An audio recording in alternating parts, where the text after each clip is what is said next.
খুব আশা করে জিমের জন্য সেরেলাক্স বানাবো ঘরে, তাই প্রস্তুতি নিচ্ছি। সবকিছু গোছগাছ করে নেওয়ার পরে আমি হঠাৎ করে বাড়িতে চলে গেছিলাম। তো সবকিছু এভাবেই ছিল। আর আসে দেখি চালগুলো একবারে সবকিছুই নষ্ট হয়ে গেছে। এগুলা দিয়ে তো সেরেলাক্স বানানো সম্ভব না, যেহেতু সবগুলোই নষ্ট হয়ে গেছে। তাই আমি বাদামগুলা কিসমিসগুলো আলাদা করে নিয়েছিলাম, কারণ কিসমিসগুলো একবারেই নষ্ট হয়ে গেছে, এগুলো আর খাওয়াও যাবে না। আর এই সেরেলাক্সের ভিতরে আমি সব ধরনের ডাল দিচ্ছিলাম, তো ভাবতেছি এগুলো দিয়ে একটু খিচুড়ি রান্না করে, কারণ এগুলো ফালাতে আমার খুব কষ্ট লাগছে। তো আমি এগুলো ভালো করে পানি দিয়ে কসলায় কসলায় ধুয়ে নেবো, যেহেতু মানে সবকিছুর উপরে ছাতা পড়ে গেছে। তো আমি একটু ভালো করে পানি দিয়ে কসলায় কসলায় ধুয়ে নেবো, যাতে ময়লাগুলো উঠে যায়। 3-4 বার ধোয়ার পরে আমার চালগুলো কিন্তু একবারে পরিষ্কার হয়ে গেছে, আর এর থেকে পরিষ্কার পানিও বার হয়ে গেছে। তো আমি এগুলো দিয়ে আজকে খিচুড়ি রান্না করবো। সবকিছু একবারে দিয়ে তারপরে আমার হাতে মাখাইয়ে পরে খিচুড়িটা বসাই দেবো। আর আমার মশলা বাটার কিছু নেই, তো আমি আস্ত জিরে দিয়ে দিই, সব মশলাই আস্তে আস্তে ভাবে দিয়ে দিচ্ছি। জিমের আবু শিল্পাটা আনছে, কিন্তু আমার ওগুলো এখনো পরিষ্কার করা হয়নি। তো ওগুলো পরিষ্কার করে তারপরে বাটা ঘষা করতে। খিচুড়িতে পানি দিতে আমি তো কেমন জানি লাগছিল যে বেশি হয়ে যায় না কমে হয়ে যায়, যেহেতু এর ভিতরে অনেক ধরনের ডাল আছে, তো সিদ্ধ হবেও কিনা। তো সেজন্য পানি আমি আগে যেভাবে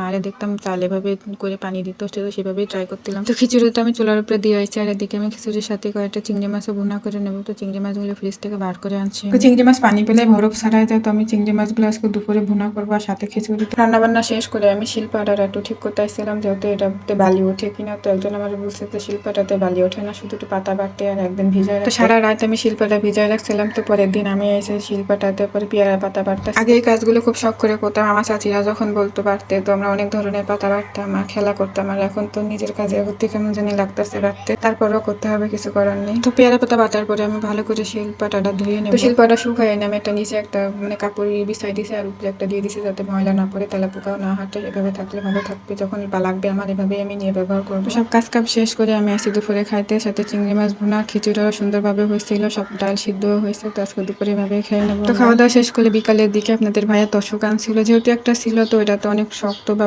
ঘুমাইতে কষ্ট হচ্ছিল। তো ফিরে আরেকটা আনছে, তো তলে দেওয়ার জন্য জাজের মতন অনেক মোটা করে সেলাই করে আনছিল। তো আমি তোষকটা বিছাই নেবো। একজন ভাইয়া কমেন্ট করছিল যে আমার জিম নাকি আমাকে অনেক সাহায্য করে, আমি এটা স্বীকার করি কিনা। তো এটা স্বীকার করার কি আছে, ছোট মানুষ আমার সাথে থাকে, আমি যা করি তাই করে। ও আমার সাথে, ওকে আমি কোথায় রাখবো, আমার সাথে থাকে, আমি কাজ করি, আমার সাথে গুছাই দিয়ে, বা কাজ এলোমেলোও করে, আবার কাজ সবকিছু গুছাই দেয় না, আলো ঝালাও করে। তো সবকিছু গুছাই নিয়ে তো রাখারও জায়গা নিয়ে ওকে নিয়ে আমি সব কাজ করি, ঘরের কাজ এভাবেই ওকে সাথে নিয়ে। জিম যখন খুব ছোট ছিল, আমি চাদর বিছাতে গেলে এক পাশ গুছাই নিতাম, ফিরে ওই আরেক পাশে ওকে শুয়াই, তারপরে আরেক পাশে আমি গুছাই নিতাম। এভাবে করে অনেক কষ্ট করে ওকে আমি মানুষ করছি, একা হাতে অনেক কষ্ট করছি ওকে মানুষ করতে। এই কষ্টটা শুধু সেই সব মায়েরাই বুঝবে, যারা একা হাতে তার বাচ্চা সামলায়, সংসার সামলায়, সংসারে সব কাজ কাম করে। তো ঘর গোছানোর পরে বিকালের দিকে আমি একটু সিমাই রান্না করছিলাম, যে জিমকেও খাওয়ানো লাগবে। তো যে বাদাম ছিল, সে বাদাম আমি অর্ধেকটা সিলে নিচে, আর অর্ধেকটা সেভাবেই দিছি, একটু ভালো দেখাবে সেই জন্য। তো আমি কাঁচাই দিছিলাম, মানে ভাইজে নেওয়ার সময় নেই। আর এদিকে জিম হচ্ছে পুরো ঘর আলো ঝালা করছে, আমি সিমাই রান্না করতে গেছিলাম। তো জিমকে এখন খাওয়াই নেবো, ওর খিদাও লাগছে। তো সিমাইও রান্না করা আছে, দেখতে কিন্তু খুবই ভালো লাগছে। তো জিমরে একটু বাদামগুলো ছাড়াই দিবে, তো বাদাম ছাড়াই নিলে আবার গলায় বাঁধাই নেবে। তো